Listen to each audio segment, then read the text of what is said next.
Imaginez un instant, une lignée de 11 générations, 300 ans de sueur, de terre sous les ongles et de secrets transmis à voix basse dans la fraîcheur des caves en pierre de taille. Puis, en une après-midi, tout s'arrête. Un contrat de 60 pages, rédigé en anglais ou en mandarin, et le nom qui ornait les étiquettes les plus prestigieuses du monde devient une simple ligne dans le portefeuille d'un fonds d'investissement basé à Singapour ou dans la Silicon Valley. Ce n'est pas seulement une transaction, c'est une amputation. Bienvenue dans l'agonie du patrimoine invisible de la France. Aujourd'hui, nous ne parlons pas de chiffre d'affaires.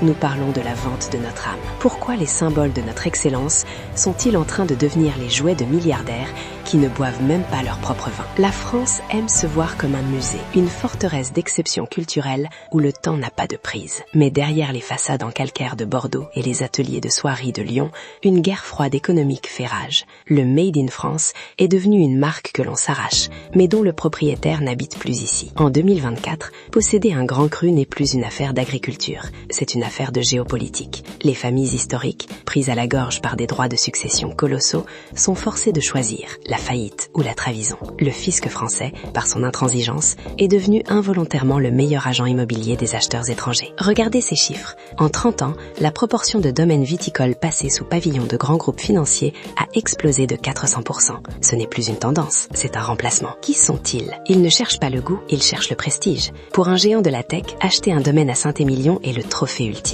C'est le seul luxe que l'argent ne peut pas créer de toutes pièces, l'histoire. Mais que se passe-t-il quand l'histoire rencontre la logique de l'algorithme? On uniformise, on standardise. Le terroir, cette expression unique d'un sol et d'un climat, est lissée pour plaire au palais globalisé. On arrache des vignes centenaires pour planter ce qui se vend mieux à Shanghai ou à New York. La biodiversité culturelle s'efface devant le marketing de masse. Ce n'est pas seulement le vin qui change, c'est le paysage de notre pays qui devient une caricature de lui-même.